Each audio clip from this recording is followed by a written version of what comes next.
POCSO வழக்கில் கைது செய்யப்பட்ட நபருக்கு 25 ஆண்டுகள் சிறை தண்டனை மற்றும் ரூபாய் 5000 அபராதம் பெற்றுத்தந்த திண்டுக்கல் மாவட்ட காவல்துறையினர்.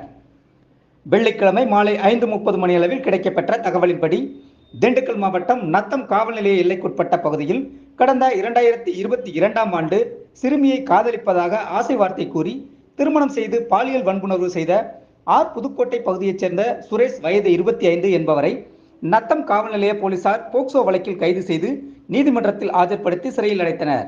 இந்நிலையில் இவ்வழக்கு திண்டுக்கல் விரைவு மகிழா நீதிமன்றத்தில் நடைபெற்று வந்த நிலையில், திண்டுக்கல் மாவட்ட காவல் கண்காணிப்பாளர் பிரதீப் அவர்களின் அறிவுறுத்தலின்படி நத்தம் காவல் நிலைய ஆய்வாளர் தங்கமுனியசாமி, நீதிமன்ற முதல்நிலை காவலர் சண்முகவேல் மற்றும் அரசு வழக்கறிஞர் ஜோதி ஆகியோர் முயற்சியால் திண்டுக்கல் விரைவு மகிழா நீதிமன்ற நீதிபதி சுரேஷ் என்பவருக்கு 25 ஆண்டுகள் சிறை தண்டனை மற்றும் ரூபாய் 5000 அபராதம் விதித்து தீர்ப்பு வழங்கினார்.